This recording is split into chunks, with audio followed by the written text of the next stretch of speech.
بسم اللہ الرحمن الرحیم۔ السلام علیکم جی دوستو، آج ہم اس ویڈیو میں بات کریں گے ڈرامہ مہر پوش ایپیسوڈ 27 کی۔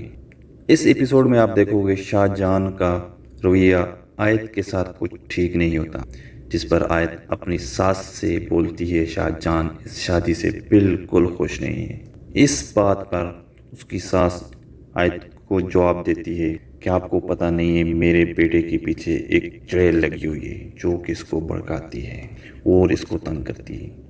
اس کے بعد آپ دیکھو گے کہ شاہ جہاں غصے سے چلاتے ہوئے آیت سے بات کرتا ہے اور آیت بھی غصے سے چلا کر اس کو جواب دیتی ہے کہ آپ ایسا کیوں کرتے ہو میرے ساتھ، آپ کو کون میرے خلاف بھڑکا رہا ہے۔ جس پر شاہ جہاں بولتا ہے آواز آہستہ کرو، آپ کی آواز بہت اونچی ہو رہی ہے، آپ کو یہ اتنی اونچی آواز میں بات کرنے کا حق کس نے دیا ہے۔ اس کے بعد میرو کی والدہ روتے ہوئے میرو سے بولتی ہے میں تمہارے لیے کچھ نہ کر سکی، تمہاری خودداری کی حفاظت نہ کر سکی، میں بہت شرمندہ ہوں تم سے۔ میرو روتے ہوئے جواب دیتی ہے، اپنی والدہ کو بتاتی ہے کہ آپ ہر چیز کی ذمہ داری اپنے اوپر مت لیا کرو، اس سب کی ذمہ دار آپ نے ہی۔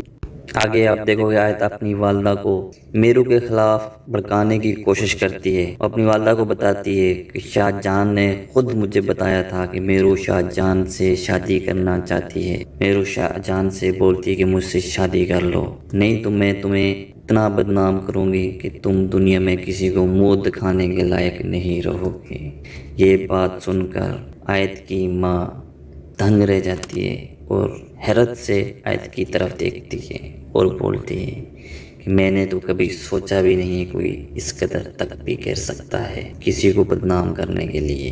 اگر ویڈیو اچھی لگے تو لائک کریں، دوستوں کے ساتھ شیئر کریں اور اگر چینل پر نئے ہو تو چینل کو سبسکرائب کریں۔